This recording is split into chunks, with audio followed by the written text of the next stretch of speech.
Recap. Despite JuJu Watkins' struggles, no. 7 USC dominated, no. 8 Ohio State, 84-63. After a disappointing loss earlier this week, no. 7 USC trounces, no. 8 Ohio State at home, 84-63. A big game from Kiki Ariafin, in addition to contributions from up and down the roster, helped the Trojans dominate, despite an off night from JuJu Watkins. After no. 7 USC fell to Iowa 76-69 last Sunday. The question was, how would the Trojans respond? We got the answer. They've won back-to-back games and were dominant in their most recent victory, blowing out Wisconsin on Thursday before doing the same to no. 8 Ohio State 84-63 on Saturday. Against the Buckeyes, all the Trojans came to play. 3 players had double-doubles, starting with Kiki Ariafin, who had 24 points and 13 rebounds. JuJu Watkins struggled from the field, going 5 for 21, but had 17 points and 10 boards, and Kennedy Smith scored a lucky 13 and grabbed 13 rebounds. Ohio State had a balanced attack, with 4 starters in double figures, but they struggled to score, shooting 29% from the field. Add a rebounding discrepancy of 62-30, and the picture becomes clear as to why Ohio State lost by nearly 20 points in this game. How the Trojans dominated despite JuJu's struggles. For a moment, things looked good for Ohio State. A Taylor Thierry basket, followed by a Cody McMahon three-pointer and an AJ Petty layup, had them leading 7-2 in the opening minutes.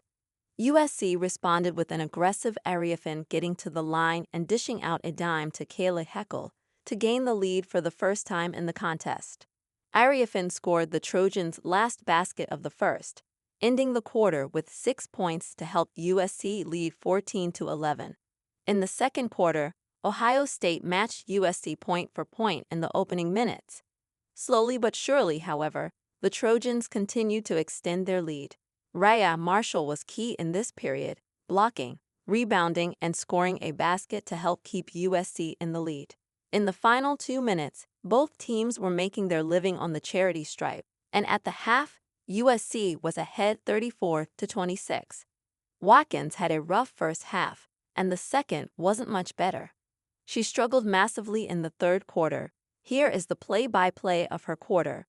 Ariafin kept the run going, scoring the first points in the final frame. Ohio State didn't make a field goal until the 6:46 mark when Jeloni Cambridge hit on a jumper. With Talia Von Oelhoffen and Smith knocking down threes for USC and Watkins hitting her free throws, the Trojan lead ballooned to 24 with a little over 2 minutes left to play. Ohio State didn't make another field goal the rest of the way, and USC found a way to win comfortably even with their biggest star playing below her normal level. Key takeaways: Watkins will be okay, but she's had a lot of rough games lately. Her shot isn't there. She's turning the ball over more and just seems uncomfortable out there.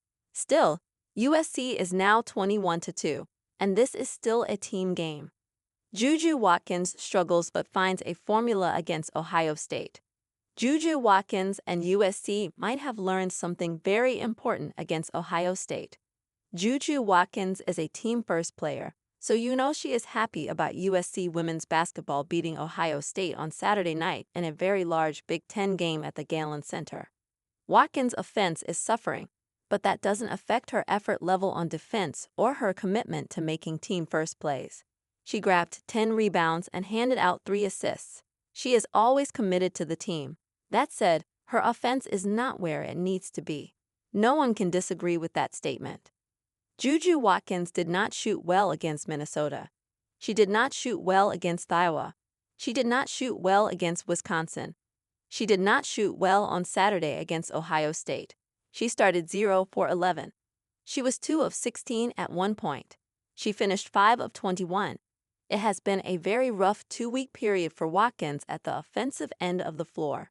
USC is still 3-1 in these 4 games, which shows the team is more than just JuJu. Obviously, though, USC's Final Four hopes rest on the team's best player playing her best. Lindsay Gottlieb and the USC women's basketball staff have a mission before the big showdown versus no. One UCLA this upcoming Thursday and Galen unlock JuJu Watkins once again as an offensive force. USC solution. Happily, the Trojans might have found something against Ohio State. And it's not that mind-blowing at all. Post up JuJu Watkins. Feed her in the low block. Make sure not just that she's touching the ball, but that she does so within 8 to 10 feet of the basket on a lot more possessions. Delivery system concept. Think of this as a delivery system. If you want to deliver a product to your customers, you want to choose the most efficient route, less traffic, more convenience, something you want to replicate. JuJu Watkins getting to the basket has often involved trying to dribble the ball when two defenders are often blitzing her.